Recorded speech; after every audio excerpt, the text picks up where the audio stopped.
83% decline in drone launches, and also pointing out that they have low-cost interceptors taking out Iranian drones. The big complaint, of course, is that very expensive US missiles were taking out cheap drones. And the US has struck 5,000 more Iranian targets so far. B-2 bombers have been deployed to drop 2,000-pound bombs as well, and they're targeting the manufacturing sites of drones in Iran as well. Well, let's bring in our US correspondent who joins us now, David Blevins. Fundamentally, though, David, as I bring in also Kevin Maguire and Sarah Vine into our programme, fundamentally, the warning lights are flashing about the economic consequences of this. And there was Donald Trump suggesting they're way ahead of schedule and it's going to be over, not this week, but soon.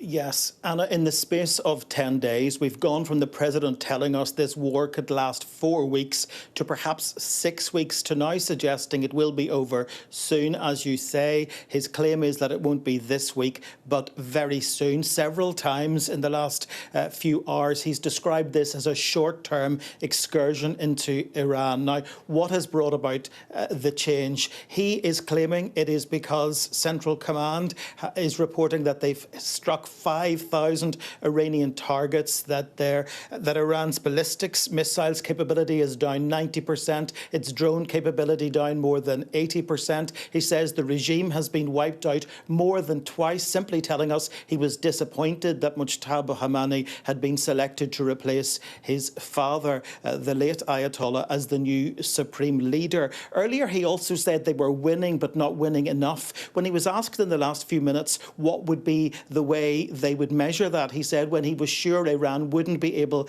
to start building a nuclear weapon within 24 hours of the war coming to an end. But he certainly sounds like a president who is preparing to claim victory, preparing to tell us that they've met their objectives and that the war is over. But as you say, I think most people would recognise that this urgency is driven by what has happened in the markets. The fact that US crude spiked to a record $119 per barrel. Once the president began to talk about the war ending soon, it dropped 4%, down a record $33 in just one day. 4%, never seen before. So the president is also talking now about risk insurance for tankers in the Gulf and is warning Iran if they decide to hit back in response to that, they will be hit even harder. He said the response would be incalculable. But as I say, he does sound like a man who is now looking for a way out. Yes, stay there, David. I was going to get the views of our guests.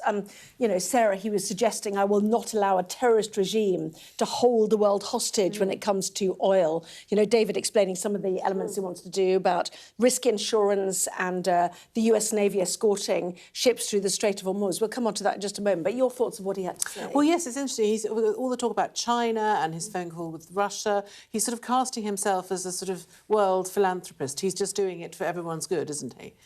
I think that's very much what he's trying to sell. He's trying to sell that idea that he's a kind of grand, avuncular force for good in the world, and he's just trying to neutralise the bad people. Yes, suggesting that oil security will be very much better if Iran is taken out like this. Kevin, your thoughts? Behind his trademark bombast, he's very much under pressure because of the Financial Times reports. Petrol is up 16% a gallon in a week in the US, where affordability is a huge issue, as the cost of living is around much of the world. So however much he says he's winning, the fact is his opponents, Iran, by sending drones and missiles at refineries around the Middle East, attacking other countries, have forced him to prepare to back off. So their strategy is facing him down. Yes, it's a devastated country. The leadership has been assassinated, killed. It has no air defences. But nevertheless, he's blinking first. He's trying to hide it, but Trump is blinking. I mean, the thing is, sorry, just one final thing is, I thought towards the end of that, he wouldn't really be drawn on how he feels about the Iranian people. And I think a lot of people who have been supportive of this intervention have been so on the grounds that it has a humanitarian kind of dimension to it because of the sort of oppression of the Iranian people and the uprising and the 30,000 plus people who were killed recently in the most least. But it was interesting that he was not to be drawn on that. He slightly sidestepped that question, and that's a bit of a, for me, that's quite a red flag. Well, that was one of his three varying reasons for the war. One was an imminent attack by Iran, which his commander said there's no evidence of that. Two, nuclear weapon development. He claimed to have obliterated that only last year, and other countries saw no evidence of the development. And the third was, new people in charge, regime change, which he just seems to be happy now with a Venezuelan-type deal. Perhaps if he gets the oil, just as in Venezuela, he can do a deal in Iran, which I think is the world's third largest proven oil reserves, and then he's quite happy to leave the Iranian people to the same regime. Yes, well, there are certainly threats and offers on both sides. Tonight, Donald Trump suggesting we will hit Iran harder if they hurt the oil supply. But, David, we've heard also from the Islamic Revolutionary Guard Corps, quoted by Iranian state media, suggesting that any Arab or European country that expels the ambassadors of Israel and the United States from its territory starting tomorrow will have full authority and freedom to pass through the Strait of Hormuz. That's the offer from the Iranians. And you've got to wonder if that offer has actually come from the new Supreme Leader, given that he has a history of involvement with the Islamic Revolutionary Guard. I don't think it's going to put an awful lot more pressure on President Trump, I have to say, given how other Middle Eastern countries have responded, of course, to Iran attacking them in the wake of the US-Israeli combat mission beginning 10 days ago. And if anything was going to put pressure on the Americans, I suppose it was this strike on a girls' school claiming the lives of more than 170 children. They have repeatedly stated that that is just something they are investigating. In the last few minutes, the President has been asked specifically about that. He went much further than his Defence Secretary Pete Hegseth has ever gone, claiming that strike was the result of a Tomahawk missile attack, and then said Tomahawk missiles were a generic weapon that were used by a number of countries, including Iran, and again then said they were simply investigating it. So he's avoiding all of that. And I should say the other interesting thing in the last hour is that we've had confirmation of this phone call between President Trump and Vladimir Putin discussing the war. The Kremlin telling us it was constructive, businesslike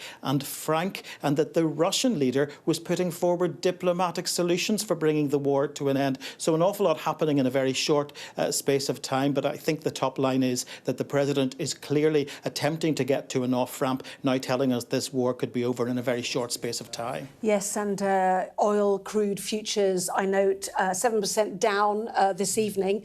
David, thank you very much indeed. President Putin earlier offering European nations that they could buy oil as long as it's a long-term commitment from them. And certainly also we heard from David about the school, Donald Trump suggesting I'm willing to live with whatever the report shows on that. This idea of collateral damage that we heard so much about during earlier conflicts, that seems to be where his mind is at in terms of Iran and what might have happened to that. Which is the deaths of innocent people. Mass slaughter, if that number of people in a school, if that was a US missile, which it seems rather likely. And some British politicians, as well as Trump himself, tried to pretend it was an Iranian missile. That regime has killed many of its people over the last few decades. But it doesn't seem in this case, it seems the Americans have killed them. That's where all the evidence points. Well, conclusive, I accept, yes, we but still it's where do it all not know points. how many Iranians died on January the 8th and 9th, those two bloody days when the internet was down, and thousands upon thousands were killed in the streets. Yes, well, I mean, the sort of conservative estimates are about 30,000. I mean, it's a lot of people. Yeah. But if you're Putin, you think, I've invaded Ukraine, a special military operation. All of a sudden, I am now playing the peacemaker with Trump. And so I'm now on a level with him. It's a terrible position that Trump has put the US in. Yes, well, certainly we have a special report from Tom Cheshire on the idea, the suggestion, the evidence that a Tomahawk cruise missile may well have targeted, or not targeted, apologies, may well have hit that school or landed near the school and caused that damage, targeting a separate military infrastructure. Well, the market jitters over the war prompted the Chancellor to warn today that there's likely to be upward pressure on inflation as the economic impact of the Iran war is felt. Let's listen. The economic impact of the situation in the Middle East will depend, of course, on its severity and its duration. The movements that we have already seen are likely to put upward pressure on inflation in the coming months. But I also want to confirm to the House that our financial markets are functioning, and I'm in regular touch with the Governor of the Bank of England. This afternoon, I spoke with G7 finance ministers, setting out my priorities for the international cooperation needed. First, calling for immediate de-escalation and a return to the diplomatic process.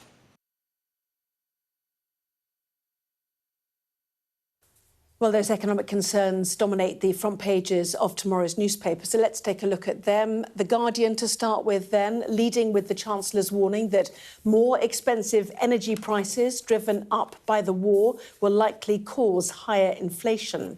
The Express writes that Rachel Reeves has defied calls to halt fuel duty to help avoid predictions of £2 a litre for petrol.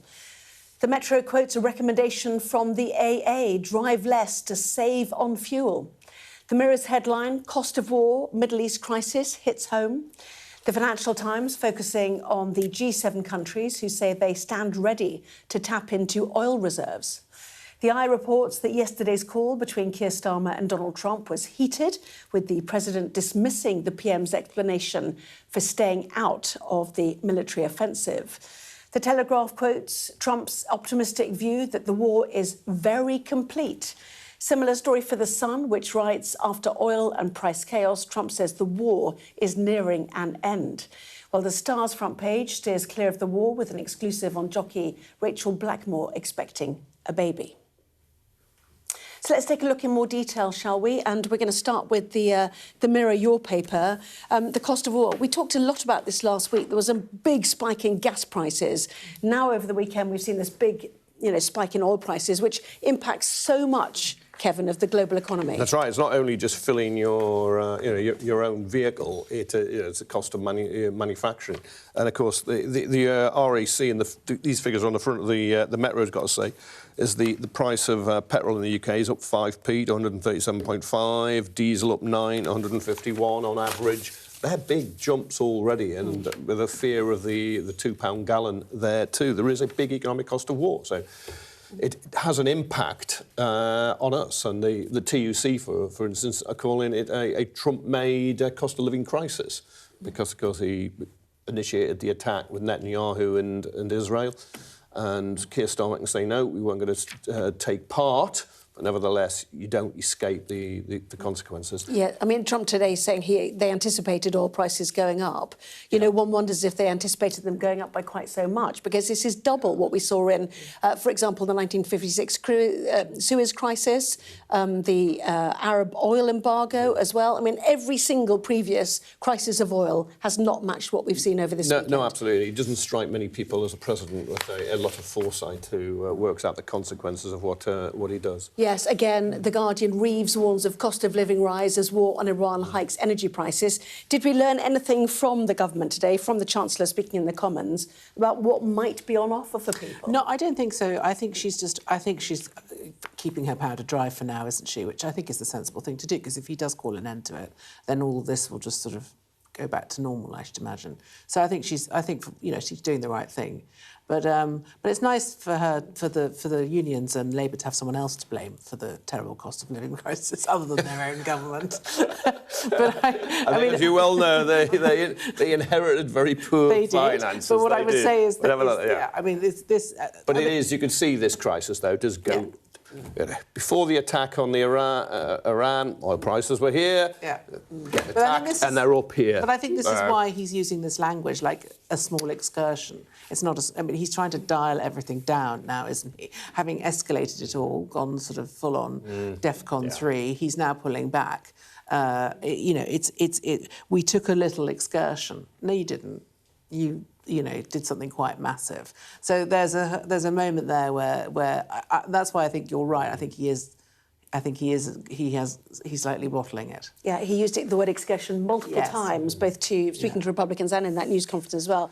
The Daily Express and the Metro, let's go with that, shall we? First of all, the Daily Express suggesting that there should be a freeze on fuel duty to avoid hitting £2 a litre on prices. Well, the Metro, has the warnings from Automobile Association and others. The AA, drive less to save on fuel as oil prices soar. Don't brake too much. Don't brake too much. I mean, just drive differently. Just drive differently. We all have to drive at 20. We all have to drive at 20 miles an hour now, anyway. Yeah. So that consumes less fuel, doesn't it? This is all a bit desperate, though, isn't it? I'm not sure it's going to solve the global oil crisis. Us not using our cars. But it's kind of fingers crossed and hoping it's over quickly, and then prices come down. But there's still going to be a hit. Now, the Daily Express freeze duty is going to hit £2. Now, the 5p COVID emergency cut under the Conservatives is going to be phased out from September. It's not going to make that much difference, but also it's got to be said the Express has been cheering on this war, which is responsible for prices soaring in the first. Yes, because duty's going up, isn't it, in September? Because the 5p cut will start to be phased out. Yeah. Well, certainly, I think in Asia already they're taking, some serious measures to cut down on oil use. For example, I think in Bangladesh, universities are closed. The Philippines has gone to a 4-day government working week. Vietnam, fuel tariffs removed. Myanmar, car use restrictions. Japan, considering using oil reserves. Obviously, the G7 talked today about using or tapping into serious oil reserves as well, a massive change. The Daily Telegraph, though, picks up on what we've heard tonight from Donald Trump, which is the placatory measures from him. The Trump war is very complete. This was in an earlier CBS News thing. Yeah. I mean, I made notes of it. He said, we are close to finishing. It's going to end soon. Is it over this week? No, but soon. I mean, he said it multiple times in his effort to It's going to be a short-term excursion. Short-term excursion, exactly. Sounds like a weekend trip somewhere. Macron, on the front page of the Telegraph, in his classic Tom Cruise Mission Impossible style attire that he likes to adopt. Without the glasses this time. Yes, without the glasses this time. But he does like to consider himself a man of action. I suppose it's because he's in such trouble at home, isn't he, that he thinks that the international stage is easier. Well, what he has done does contrast massively with what the UK has done. He talked today on this visit to Cyprus about an unprecedented naval deployments to Cyprus and the Middle East, 8 warships, 2 helicopter carriers, the Charles de Gaulle aircraft carrier holding 20 fighter jets. When Cyprus is attacked, it is Europe that is attacked. And yet our HMS Dragon Type 45 frigate is yet to depart. Now, it's kind of a big show of force, but will it make any difference? Because is Cyprus really under attack? There have been a few drone attacks. But if allies in the Gulf are saying that the UK has not stepped up... And I was talking to a former Defence Minister and Army officer today who said if you want to defend Cyprus against drones, you could do that with helicopters which fly faster and can shoot them down and put very cheap missiles around those bases. So you don't need, actually, a huge flotilla to do it. So are you criticising Macron or are you defending the UK for looking flat-footed? Which one? Look, I think some of the criticism of the UK is over the top. It's kind of, wave the flag and demand something must be done while you don't want to be pulled into the war. There's a poll, YouGov, it's on the front of the Times. 60% of people in the UK oppose the war, up from 50% at the beginning of the week. So you don't want to be dragged in. OK. Sarah, quick view on that before we look at the Times in more detail. Yeah, I think it's interesting that the polling on the war. People are just very non-interventionist, aren't they? I think they've seen things go so wrong over so many of these sorts of wars that they just can't get involved in it. And I think there's a feeling that things are quite bad at home and that the domestic front is in no way, shape or form in a good place. And so, therefore, that's where the focus should be. I think ordinary people feel that. Yeah. Well, I mean, you would suggest that Trump supporters feel that in an election year as well. Many of them voted for a non-interventionist president. Should we look at the Times then that was it you mentioned? Yeah, I did, yes. Trump, Iran has nothing left and the war is nearly over. 5,000 targets we heard there, 51 warships, massive reductions he suggested in missile launches and drone launches as well. And he seems to be correct on that, but if you have drones, as we see Russia using them against Ukraine, they are weapons of terror. And if you can, look, there's a refinery there in Bahrain on fire. You can use drones, which are £20,000 drones or whatever they are, just on the GPS and you just send them in and track them, you can create a lot of destruction in the region that way. You can't win a war, but you can cause absolute chaos. Yes, in fact, I see that the UAE has condemned a drone attack on its consulate in Iraqi Kurdistan's Erbil tonight. Yeah. So, I mean, they are still firing them far and wide, are they not? They are, and it's interesting. I mean, the kind of involvement of drones in this war is really quite extraordinary. It just shows how things are changing and how fast they're changing. I mean, you know, the warships look kind of, they just look antediluvian, don't they, compared to that sort of machinery? But it is. Which is cheaper as well, and it doesn't cost millions to make, and it's horribly and terrifyingly effective. Yeah, and if the United States has broken international law by attacking Iran, Iran's breaking international law by attacking its neighbours too. But it's how do you halt this? We've got to come back. It all started because Trump and Netanyahu attacked Iran. That's not to say Iran didn't pose some danger, but it was no evidence of any imminent attack. There was no evidence of a nuclear programme. Yes, there was evidence an awful regime was oppressing its people, but that regime is going to be allowed to stay in place. Trump claims they were in terms of the nuclear threat. He listed an extra site now, built in granite, if you remember listening to that, that they were doing, but also suggested this is 47 years of killing people, and this was a short excursion into something that needed to be done. But we're going to leave the regime in place, We'll see what happens, certainly. Coming up next, how Iranian footballers in Australia are being offered asylum. We'll take a look in that in more detail.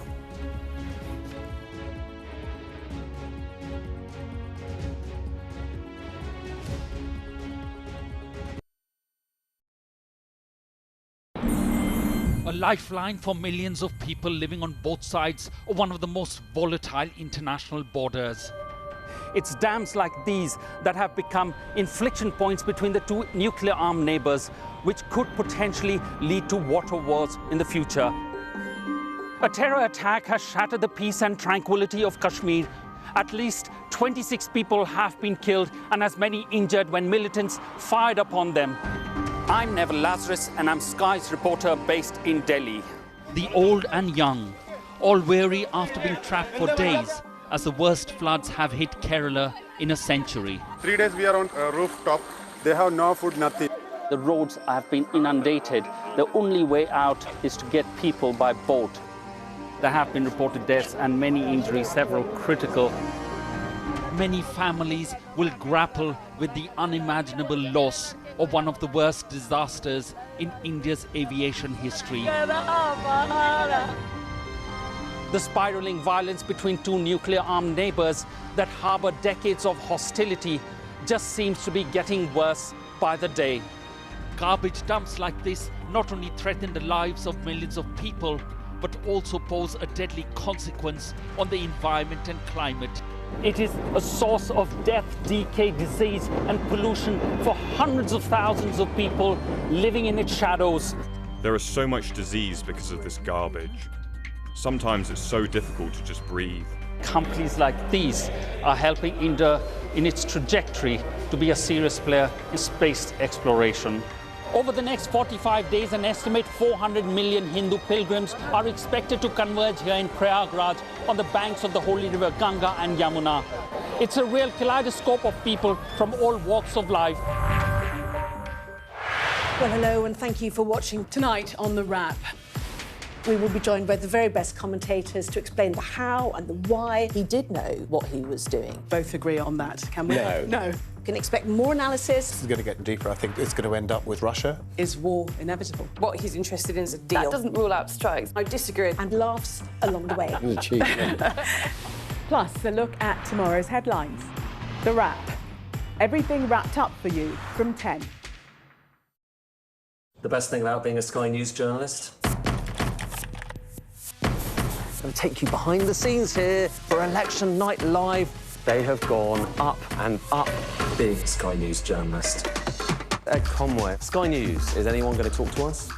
Mortgage rates did go up very sharply during your time in office. Here it is. First off, just the scale of what we're looking at. Our data shows it's been happening. Question is, why it hasn't been stopped.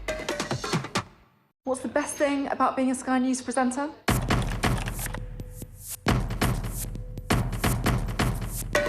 We've done the work and the reading, so you don't have to. Being a Sky News presenter. Hello and welcome. Westminster, the heart of British politics. I'm so sorry about what happened to you. So what on earth is going on? It's not true. Can I tell you what I think? It's really unusual. Mornings with Richard and Frost. Let's crack on. Let's get started. Now, Australia has granted asylum to 5 players from Iran's female football team following pressure from Donald Trump.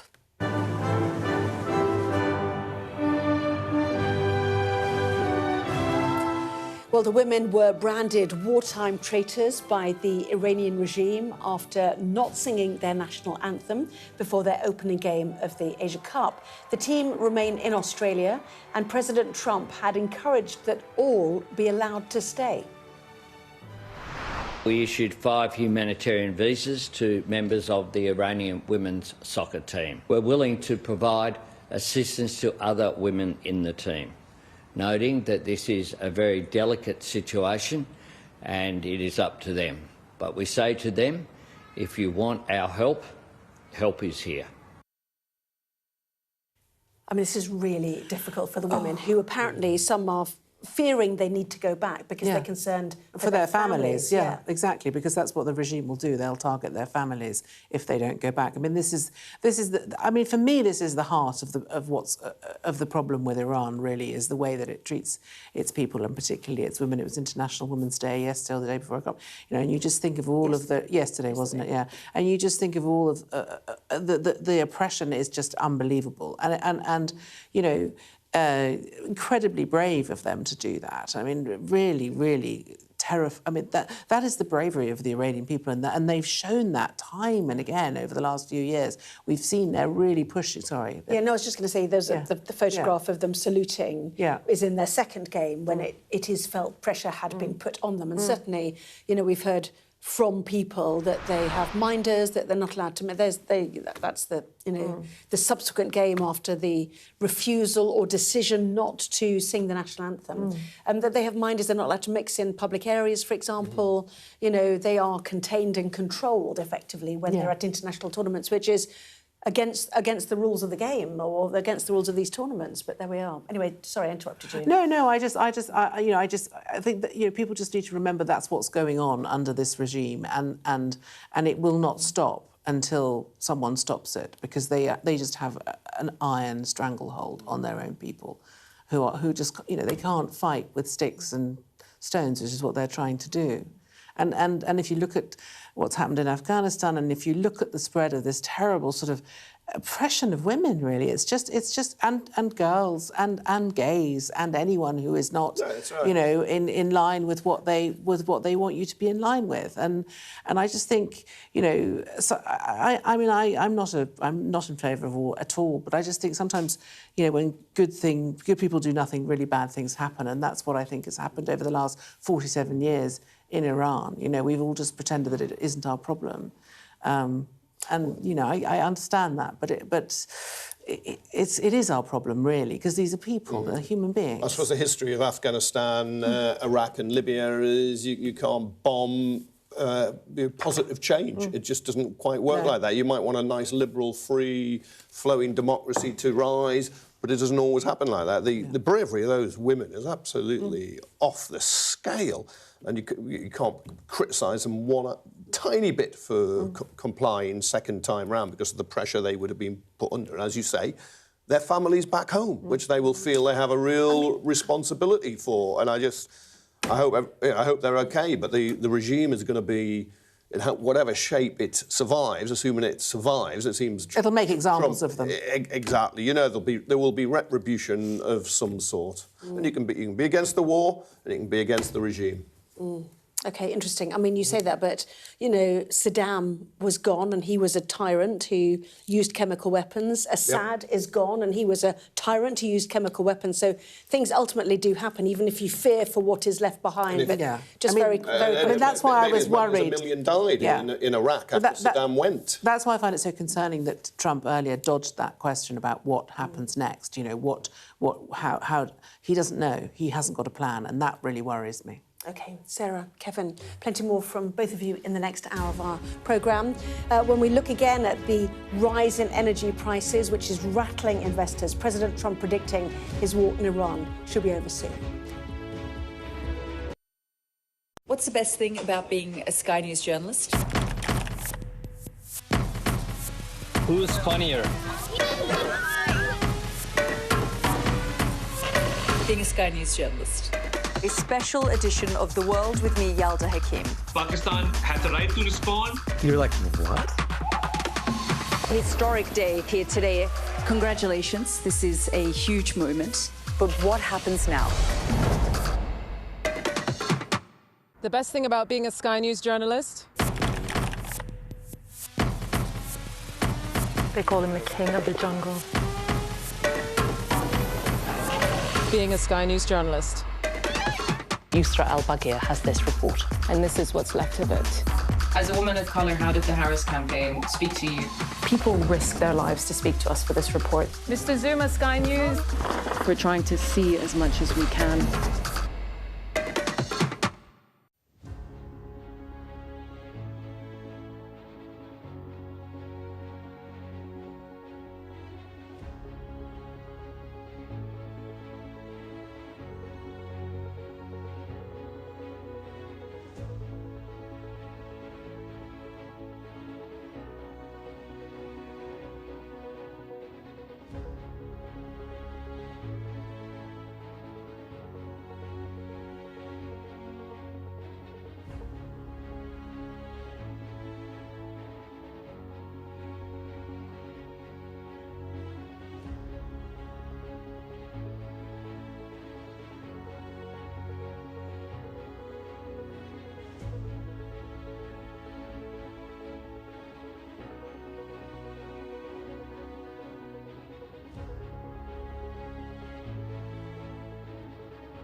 Tonight on The Wrap, President Trump attempts to calm economic jitters over the war with Iran. He insists the US military operation against the Iranian regime is close to finishing and will be over soon. This was just an excursion into something that had to be done. Intervention came after oil prices surged and stock markets fell because of the continuing conflict, with the Chancellor here warning that British households will feel the strain. The economic impact of the situation in the Middle East will depend, of course, on its severity and its duration. The movements that we have already seen are likely to put upward pressure on inflation in the coming months.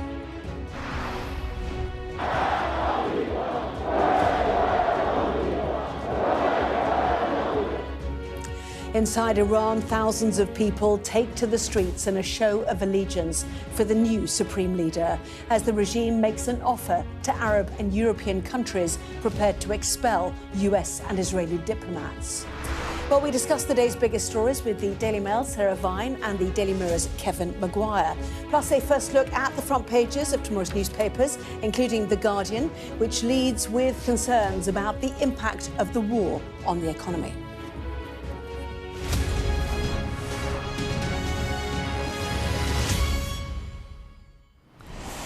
Well, good evening to you, Sarah and Kevin. Welcome to you both too. We begin tonight with the breaking news that President Trump has attempted to calm the markets with a suggestion that the war with Iran will be over soon. He was speaking after oil prices hit their biggest daily spike in 6 years, sending stocks tumbling. Sarah, clearly an effort to calm everything. He tried to sort of, the word excursion repeated as though it was sort of just a walk in the woods or something very, light-hearted. He's obviously trying to downplay it. And my worry is that he was asked about what the plan is. There was no indication that he has any idea what the plan will be. It just all feels very kind of uncertain. And I don't know if this will work. Will it calm the markets? Let's hope it does. Implying that they were well ahead of schedule, expecting to be where they are now on day 10 after a month. Yeah, so he claims because he's feeling the pressure of the economic blowback, particularly in the United States, where pump prices are up 16% in a week. And affordability, cost of living, is the #1 issue. He puts on a brave face, but he is blinking before the regime in Iran. OK, so could the economic consequences dictate the length of this conflict? In the last hour, then, Mr Trump has said that he is close to finishing the war, but it won't be over this week. We will hit them so hard that it will not be possible for them or anybody else helping them to ever recover that section of the world if they do anything. In recent years, the regime and its terror proxies have launched attacks on hundreds of commercial vessels. We're putting an end to all of this threat once and for all, and the result will be lower oil prices, oil and gas prices for American families. We've done that. We've done it. We brought it very low. This was just an excursion into something that had to be done.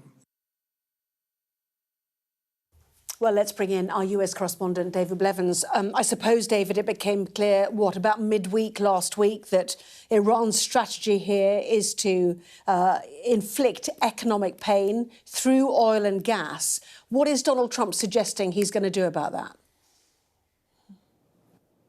Well, it's quite remarkable. President Trump, in the space of 10 days, has gone from telling us this war could last anything from 4 to 6 weeks to now telling us it will be over very soon. Not this week, he says, but very soon. Several times in the last few hours, he's talked about a short-term excursion into Iran. Now, he is clearly attempting to suggest this is being driven by US success on the battlefield, talking about them having decimated Iran's air force and navy, reduced its missile capability, its drone capability, and the fact that they've brought about regime change, albeit not the regime change of the president's choice. But in reality, I think most people recognise it's being driven by what's happening to the price of oil. US crude spiking to a record $119 per barrel and then dropping by a record 4% the moment we got wind that the president was about to suggest the war would be coming to an end soon.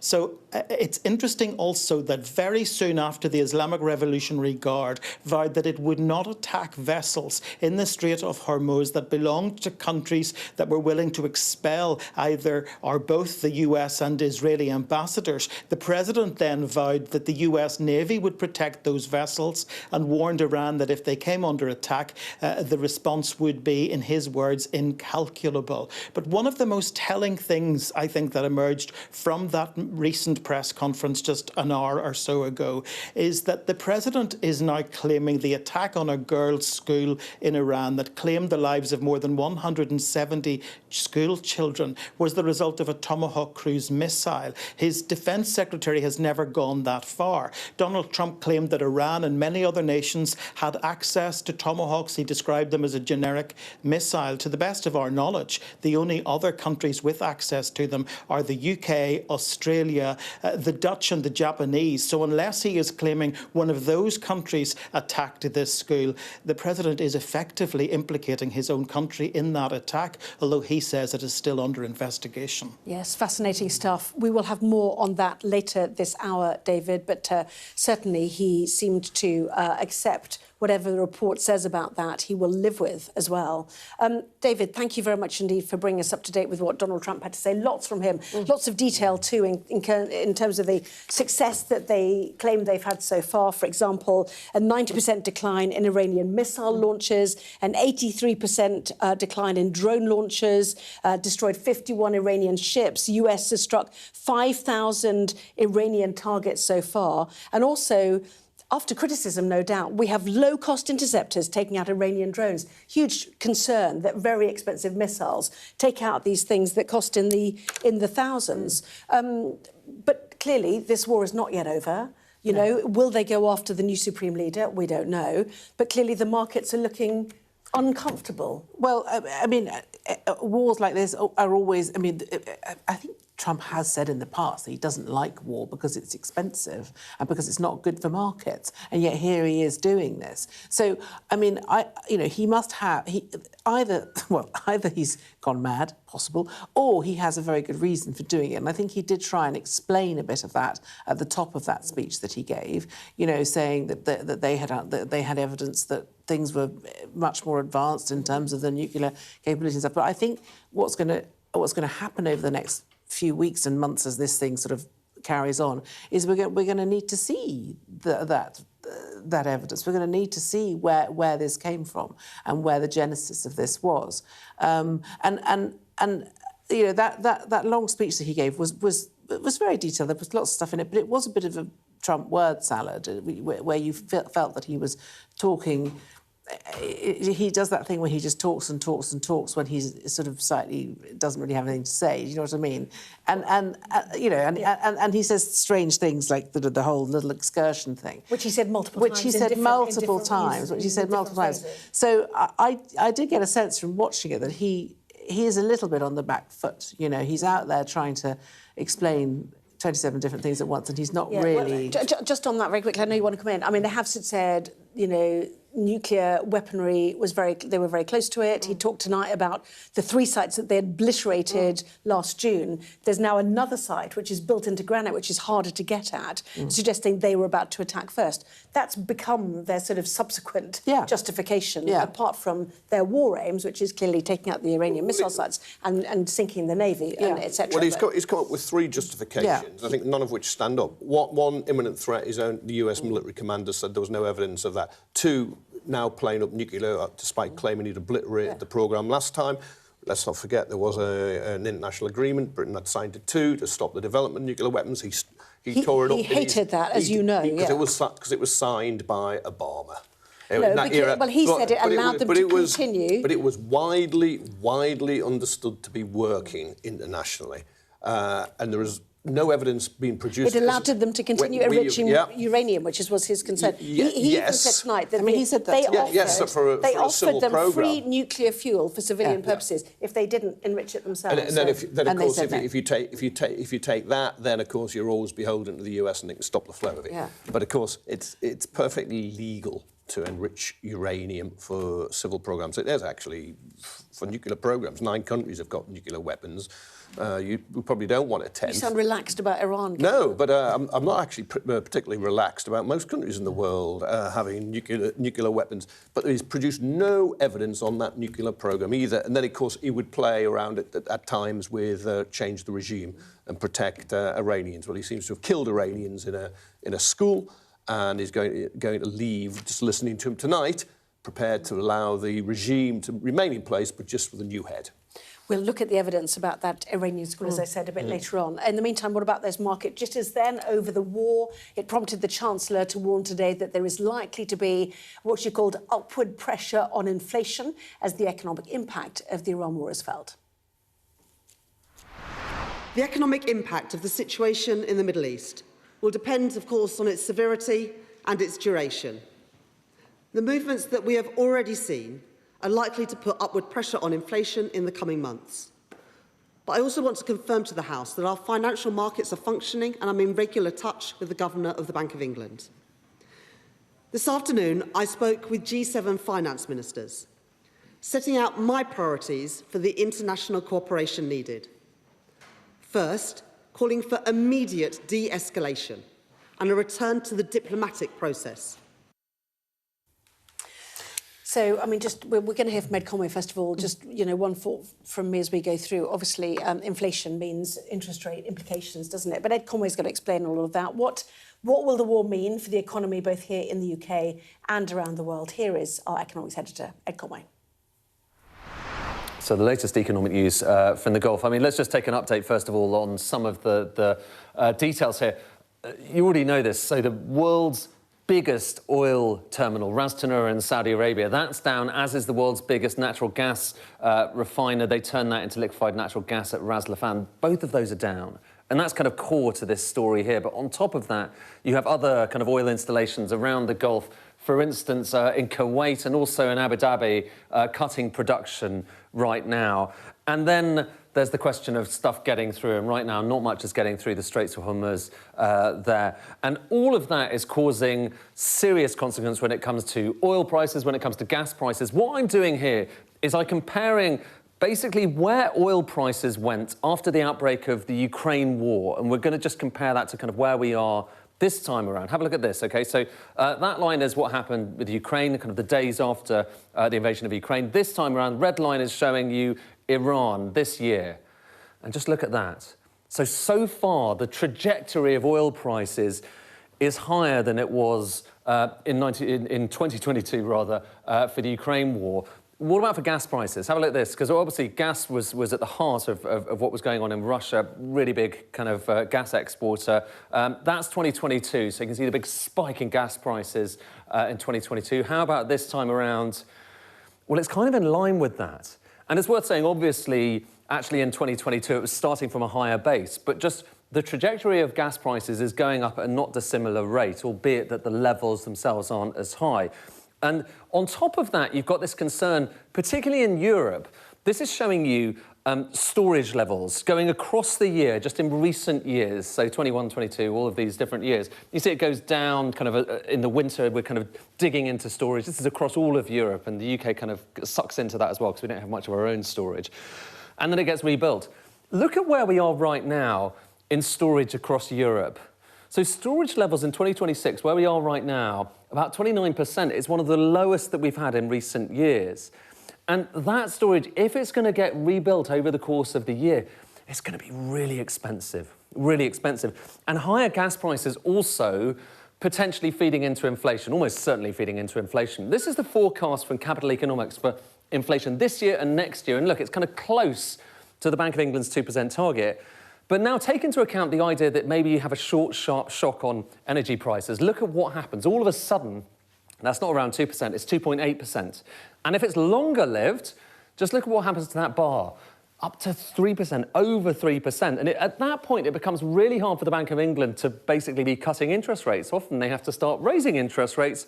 And if indeed that's going to happen, we'll have a look at what might indeed eventuate. So this is showing you Bank of England interest rates, 3.75 at the moment, percent.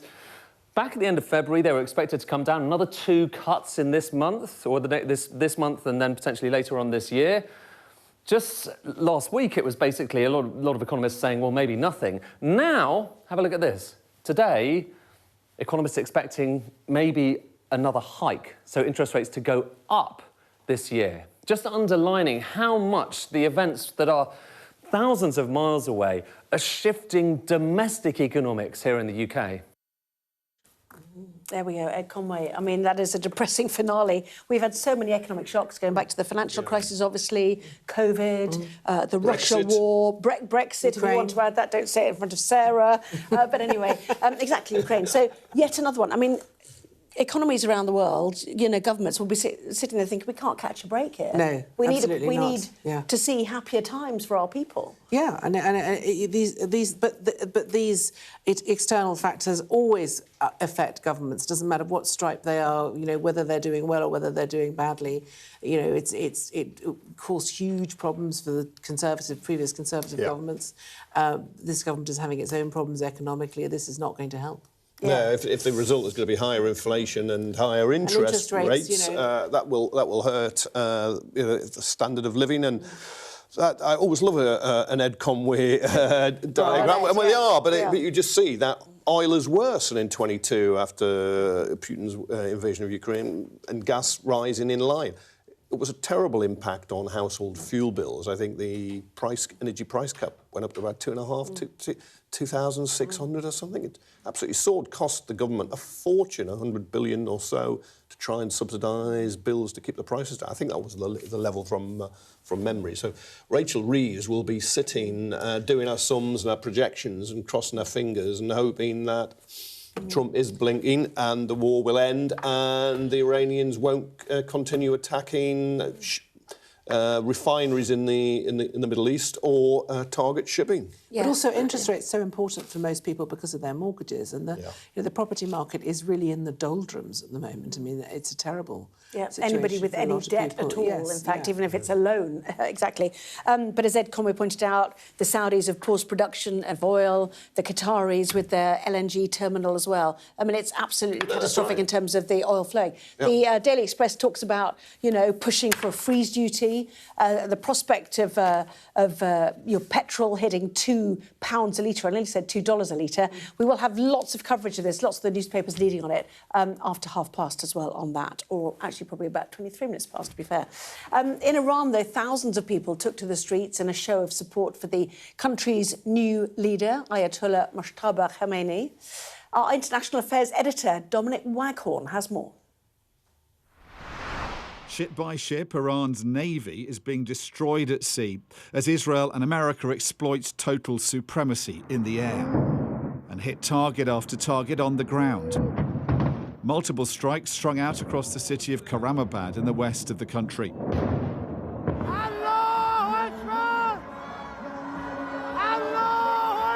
In Isfahan, another missile landed close to where pro-government crowds were demonstrating.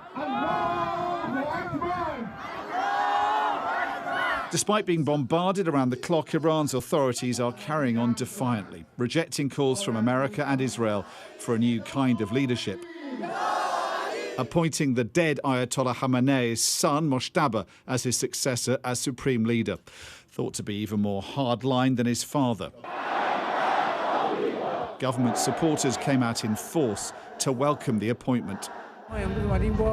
Today we are here to pledge to Grand Ayatollah Mojtaba Khamenei that we will sacrifice our blood to the leadership. We also want to tell the criminal America not to interfere in the affairs of Iran and the region. Hydra-headed, Iran's leadership is replacing itself and vowing vengeance. Iran has been the graveyard of the dreams and illusions of the foreigners. On the other hand, countries should be careful. The Islamic Republic of Iran and the Iranian people know well how to defend the integrity of Iran, the sanctity of its territory and its borders. Israel continues its war on two fronts with devastating effect.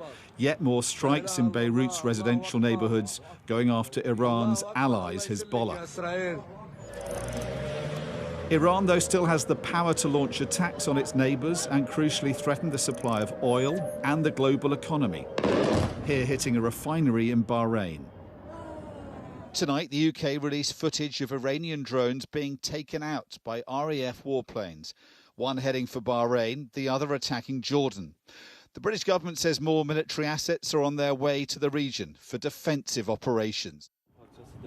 Another Iranian missile fired at Turkey was brought down by NATO, landing here.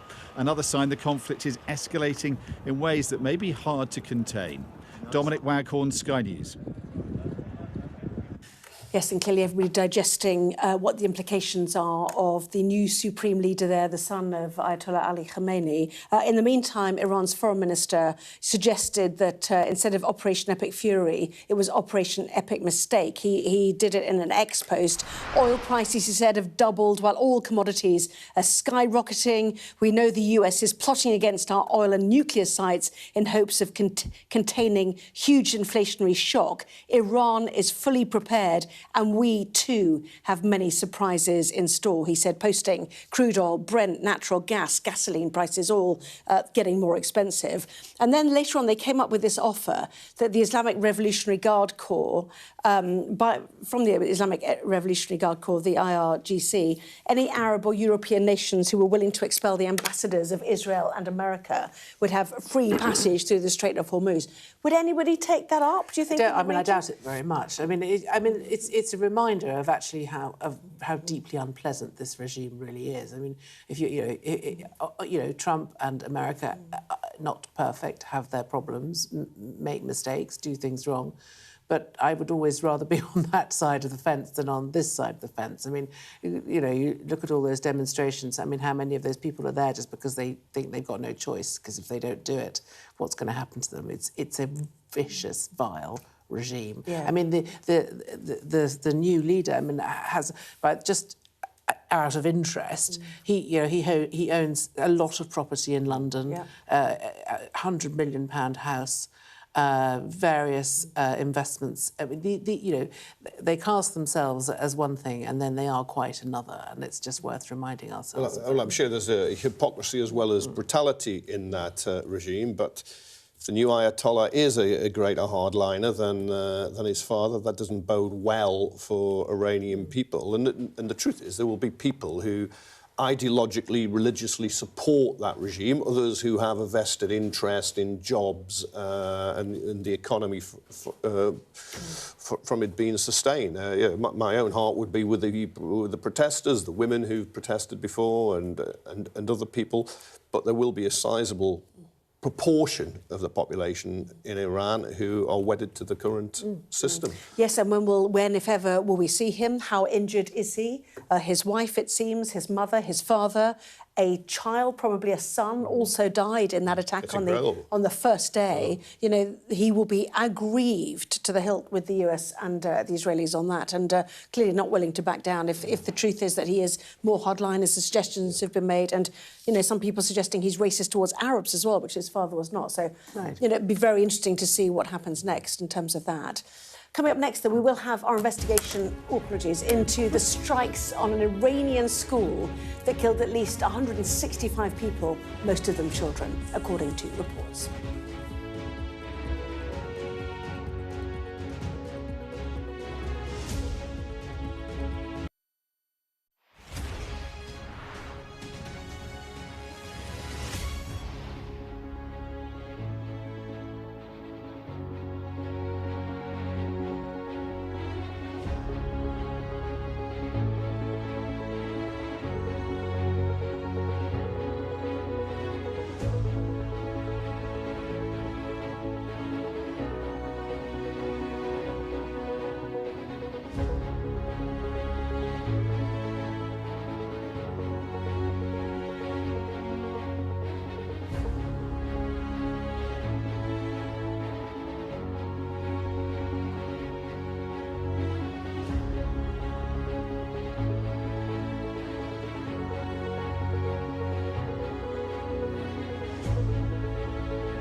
The best thing about being a Sky News journalist? I'm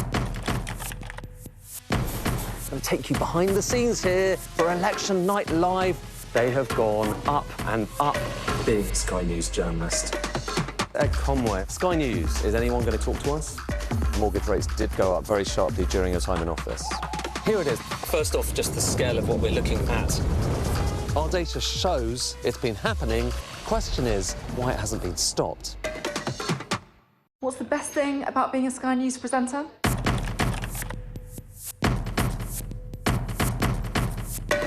We've done the work and the reading, so you don't have to. Being a Sky News presenter. Hello and welcome. Westminster, the heart of British politics. I'm so sorry about what happened to you. So what on earth is going on? It's not true. Can I tell you what I think? It's really unusual. Mornings with Richard Frost. Let's crack on. Let's get started. What's the best thing about being a Sky News journalist? Who's funnier? Being a Sky News journalist. A special edition of The World with me, Yalda Hakim.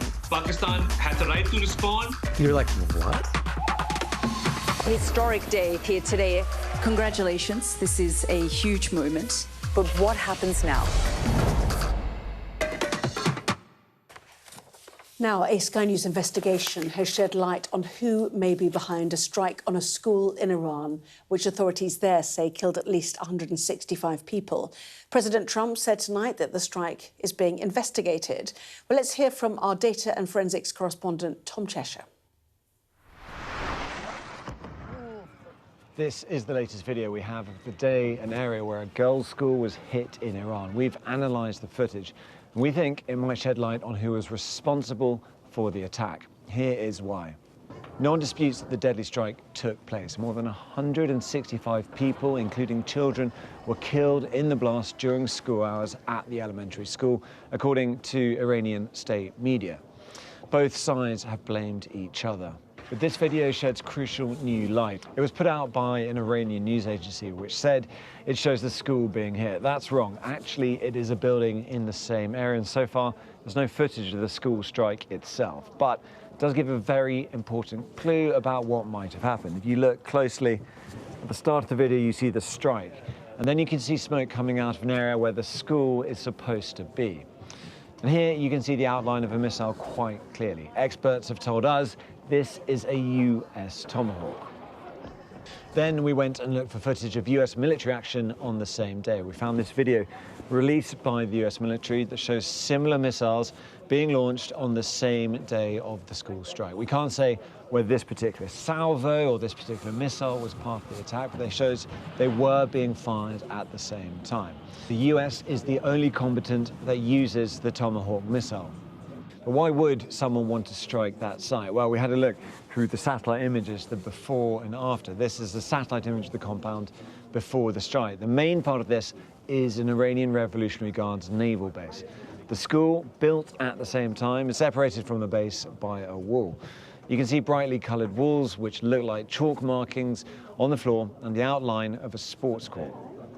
And this is after. The imagery shows large holes in the centre of each of the buildings targeted, indicating precision strikes. Absolutely devastating when they hit. Let's go back to that video of the Tomahawk missile. It appears it is hitting one part of the IRGC base, but not the school itself. There's a plume of smoke on the right. This is where the school is, indicating it may already have been hit by this point. Israeli spokespeople have said they were not aware of any operation in the area and said they didn't know who was responsible. President Donald Trump rejected accusations that the US was behind the attack. His defense secretary, Peter Hegseth, was a little more guarded. No, in my opinion, based on what I've seen, that was done by Iran. Is that true, Mr. Hegseth? It was Iran who did that? We're certainly investigating. Still investigating? But the only side that targets civilians is Iran. Without independent access to the site or clear imagery of any potential missile parts recovered, that investigation may take some time. But the devastation of the strike is also clear from another type of satellite imagery. This shows graves being dug for those who were killed, row after row of them. This was a strike in the very first days of the war. While it still continues, there's similar potential for more civilian casualties.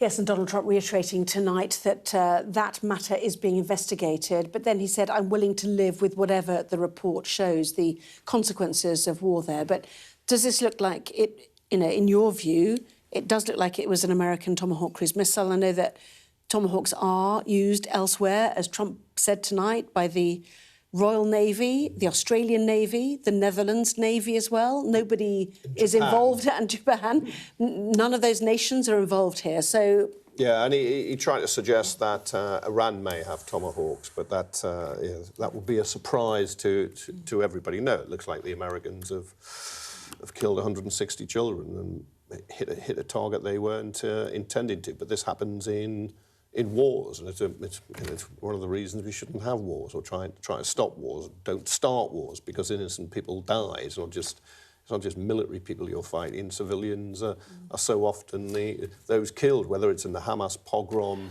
into Israel or Israel into Gaza. There's so many innocent people actually killed, and it's happened again here. It is devastating, isn't it? But the messages coming out of Iran, when people manage to message, it does mostly say, please don't stop. And that's the balance, isn't it? It depends what it succeeds, but, you know. I mean, it's absurd to suggest that the Iranian regime would have bombed one of its own bases. So I think, we have to, if you put the Tomahawk together with it, you have to see, that school was practically on top of a base, wasn't it? That clearly the Americans were trying to get. So it's a terrible, terrible unintended consequence of that strike. So I just think there's no way I don't really see how the Americans can wriggle out of this one. It's not a good. It's terrible for them. Terrible. It'll be fuel for people who oppose this and who think that they shouldn't have done it. And but a delaying tactic. You don't admit it straight away. And you don't investigate straight away. No, you source some doubt, keep it going long, and then down the line you admit it. I think most people will draw their own conclusions, won't they? They will, and it's just terrible. There's nothing else to say. What can you say? Well, let's take a look at how the newspapers are covering the Iran war and what Donald Trump has said tonight, and indeed what Rachel Reeves said earlier. The Guardian, then, let's start with that. It leads with the Chancellor's warning that more expensive energy prices driven up by the war will likely cause higher inflation. The Express writes that Rachel Reeves has defied calls to halt fuel duty to help avoid predictions of £2 a litre for petrol. The Metro quotes a suggestion from the AA president, drive less to save on fuel. The Mirror's headline, cost of war, Middle East crisis hits home. The Financial Times focusing on G7 countries who are standing ready to tap into oil reserves. The Eye reports that yesterday's call between Keir Starmer and Donald Trump was heated, with the president dismissing the PM's explanation for staying out of the military offensive. The Telegraph quotes Trump's optimistic view that the war is very complete. Similar for The Sun, which writes, after oil and price chaos, Trump says the war is nearing an end.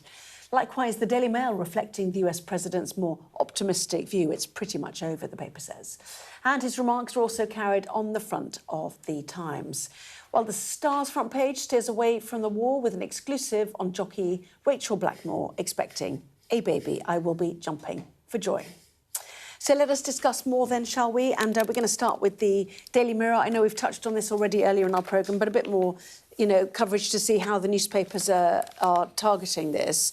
The difficulty is, in fact, if oil prices go up, gas prices go up, it's very likely inflation will go up and interest rates will go up. Sarah. Yes, I mean, most of the newspapers are focusing on that. But I have to say there seems to be a sort of general sense of pressing pause. Just no one is really. Everyone's just a bit baffled, I think, by where we are at this. And I think Donald Trump's speech hasn't really clarified. I mean, he's laid down he said it will end in the next week or so.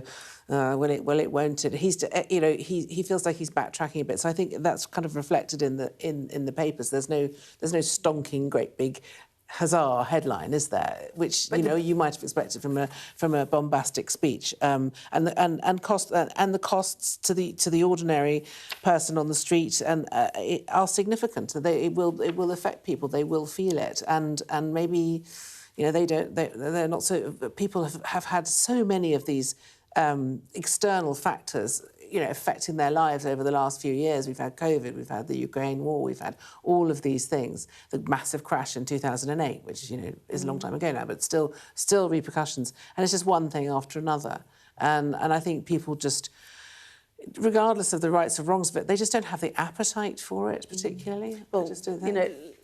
Agree with it or not, it gave us austerity, which is probably why public services are in a difficult state now. I'm sure Kevin would nod in agreement to that. There was an initial programme of austerity out of choice by the Conservative Liberal Democrat coalition, and I'd just add Brexit. In order to save the bond markets, I'm always told at this point, but anyway. That was a load of rubbish. Yeah.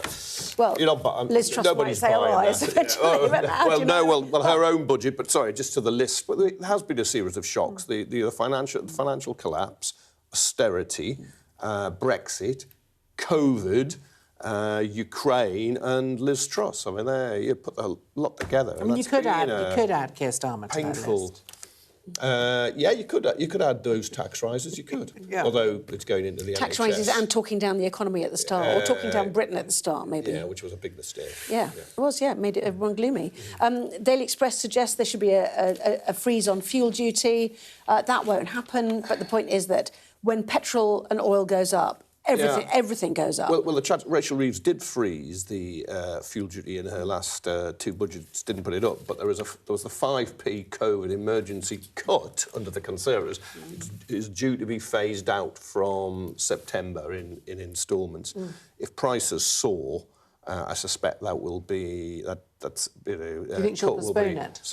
But it is if petrol is going to be £2 a litre, 5p isn't going to make that much difference. I think psychologically, though, keeping it under £2 will be. But of course, I've got to say, the Express, which I think she's called for the duty to be cut, has been cheering on the war, which is actually what pushing up the petrol prices in the first place. In the meantime, we know there was a phone conversation between Starmer and Trump after they fell out over the use of bases, British bases, namely Fairford in Gloucestershire and Diego Garcia in the Chagos Island. The Eye has a write-up suggesting that, when Starmer wanted to explain why he'd come to the conclusion, Trump wasn't really interested. So, it's quite interesting to see this 20-minute call was not a rosy affair, according to the Americans. Also note that earlier on, when Trump was talking about his many allies, he didn't mention the UK at all. We don't really figure in his train of thought, do we? I mean, he's very dismissive.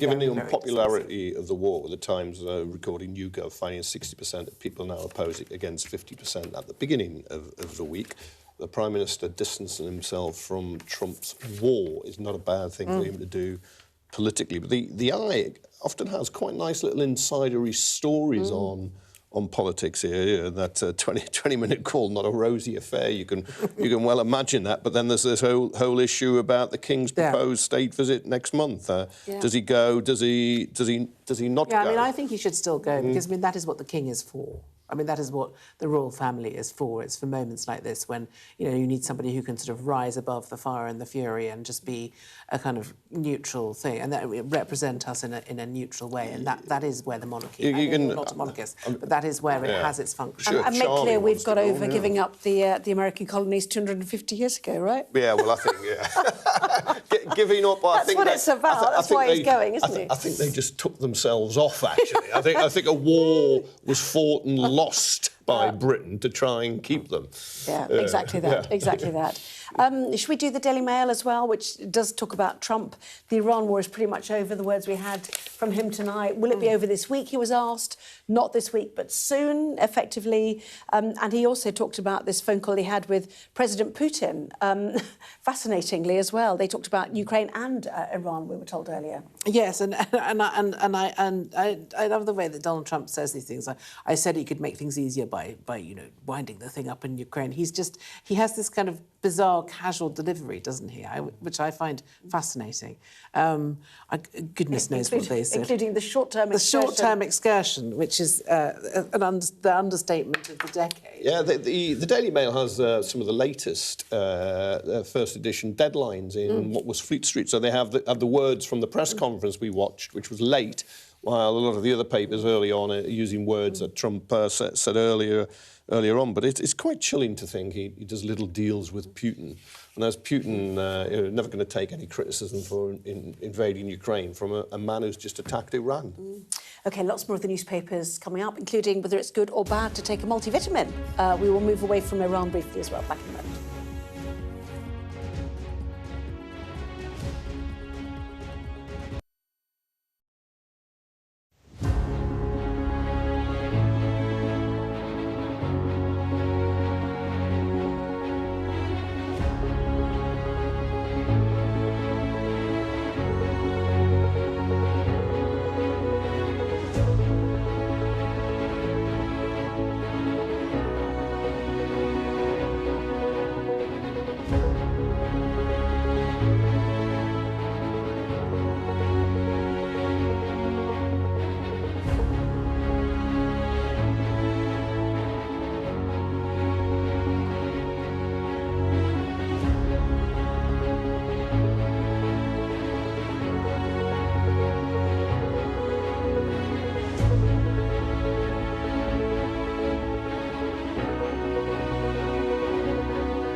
The best thing about being a Sky News journalist? I'm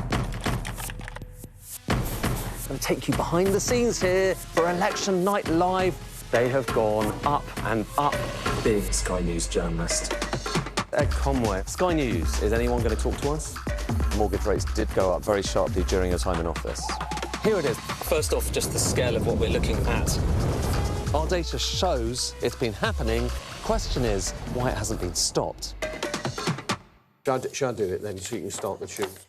We're looking at the newspapers, just divvying it up because there's a shoe story they both want to talk about. Anyway, why don't you start with migrants who might get Duolingo-style English lessons to help with cohesion and assimilation? I think it's a really good idea because the Condemn coalition, Conservative Liberal Democrat coalition, cut back a language course that remain cut.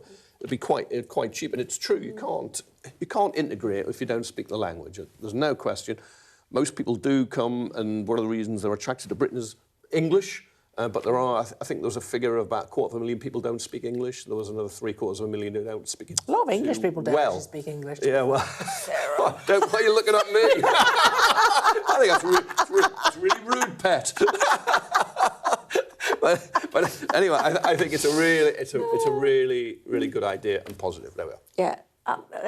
Sorry, she's on the other story. No, I'm just moving on. I'm just moving on. Okay, like, he says, Marco, what's your shoe size? And Marco apparently at 11 and a half, he says, JD, what's your shoe size? My shoe size is 13. And he asks this politician, who I went embarrassed, what his shoe size is, and he says, 7.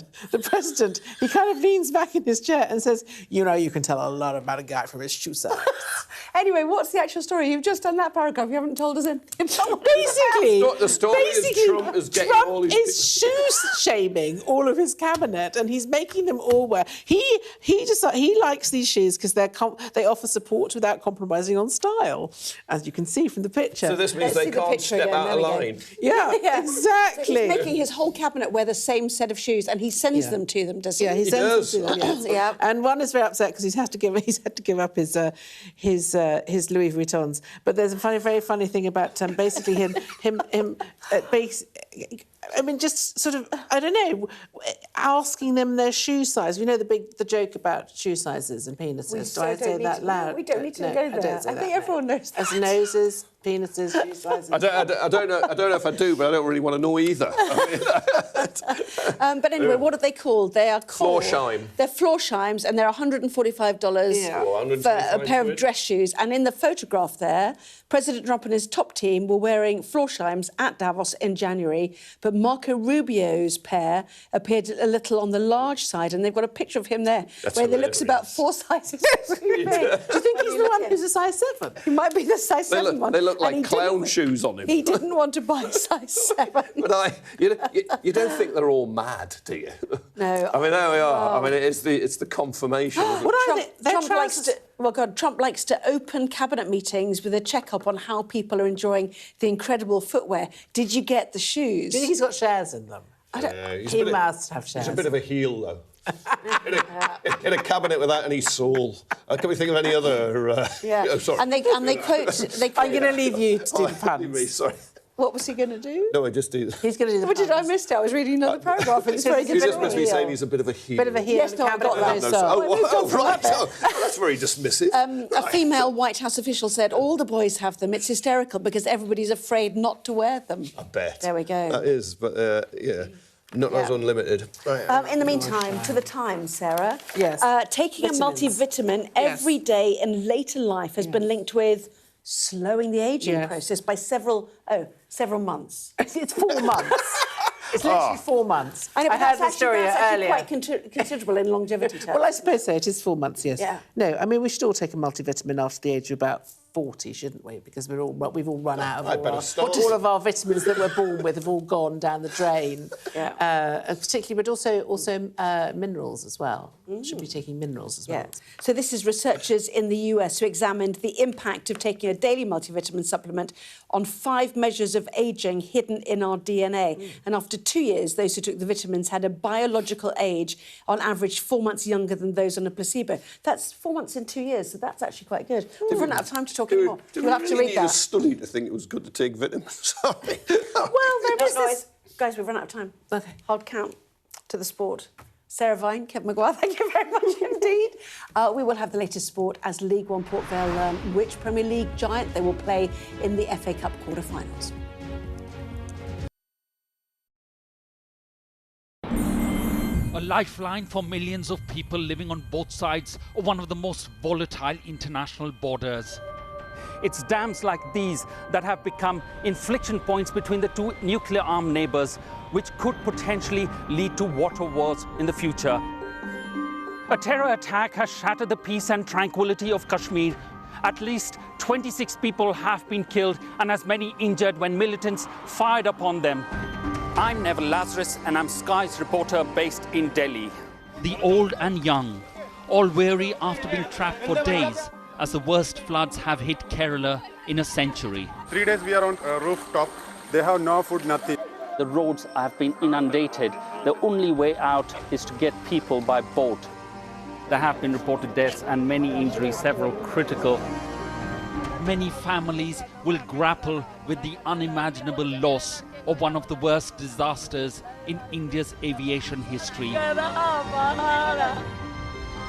The spiraling violence between two nuclear-armed neighbors that harbor decades of hostility just seems to be getting worse by the day. Garbage dumps like this not only threaten the lives of millions of people, but also pose a deadly consequence on the environment and climate. It is a source of death, decay, disease and pollution for hundreds of thousands of people living in its shadows. There is so much disease because of this garbage. Sometimes it's so difficult to just breathe. Companies like these are helping India in its trajectory to be a serious player in space exploration. Over the next 45 days, an estimated 400 million Hindu pilgrims are expected to converge here in Prayagraj on the banks of the holy river Ganga and Yamuna. It's a real kaleidoscope of people from all walks of life. Well, hello, and thank you for watching tonight on The Wrap. We will be joined by the very best commentators to explain the how and the why. He did know what he was doing. Both agree on that, can we? No. You can expect more analysis. This is going to get deeper. I think it's going to end up with Russia. Is war inevitable? What he's interested in is a deal. That doesn't rule out strikes. I disagree. And laughs along the way. Plus, a look at tomorrow's headlines. The Wrap. Everything wrapped up for you from 10. The best thing about being a Sky News journalist? I'm going to take you behind the scenes here for Election Night Live. They have gone up and up. Being a Sky News journalist. Ed Conway, Sky News, is anyone going to talk to us? Mortgage rates did go up very sharply during your time in office. Here it is. First off, just the scale of what we're looking at. Our data shows it's been happening. Question is, why it hasn't been stopped. What's the best thing about being a Sky News presenter?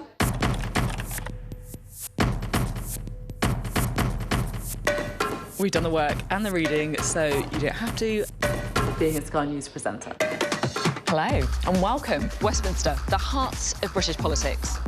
I'm so sorry about what happened to you. So what on earth is going on? It's not true. Can I tell you what I think? It's really unusual. Mornings with Richard Frost. Let's crack on. Let's get started. Well, time for the sport now. Here's Mike.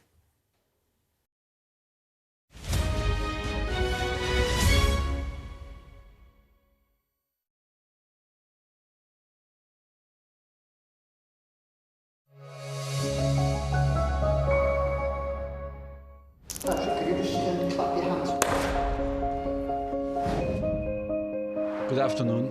I'm sure all the Arsenal fans would want to know how much ammunition are you going to give Arsene Wenger to fire? It'll be enough. Arsene wanted certain players to come in, and meanwhile he wasn't really the manager yet. I went a few times to watch Can play, and I asked after the game, who is this guy? Patrick was top of his list. He was telling me that he was on his way to Arsenal, and I said, listen, you're going anywhere, I'll follow you. He was going to join Ajax, and in fact I think Bayern Munich were also in for him at the time. I spent 3 days in Amsterdam. So we had to hijack it. His agents called me, tell him to take the plane to fly to London. We were breaking the mould. We had to rely on Arsene's judgment.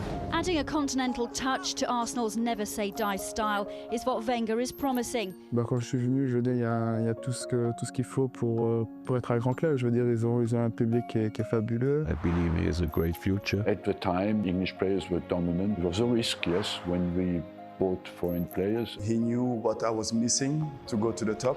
We weren't used to this at Arsenal. We were very British. It was like, who are all these French guys? Steve Bold turned around with his tray full of beers. I just remember Patrick Facegood square. He was special. How they see Milan got rid of him. Quite literally unbeatable. Captain of the Invincibles. You don't get a better legacy than that. It was one of the greatest bargains in the history of Premier League transfers. Patrick Vieira, £3.5 million. He should have a statue, in my opinion. Everybody realised that guy could change the destiny of Arsenal Football Club. The rest is history.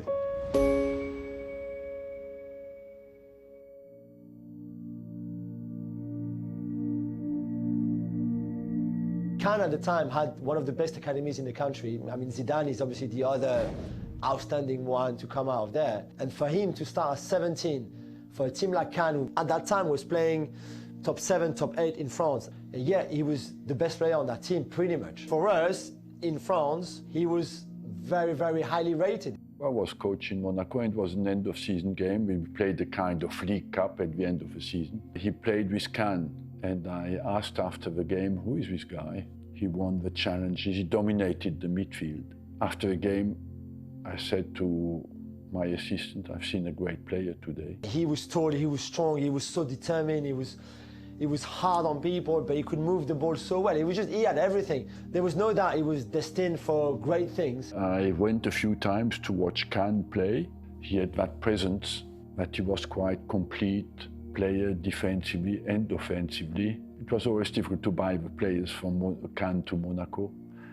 And I thought I would try to get him to come to Monaco. He was the next big thing. That's why AC Milan, who had a long history of obviously French players.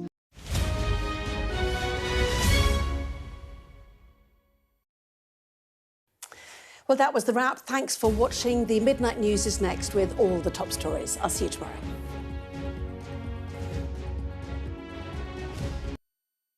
What's the best thing about being a Sky News presenter?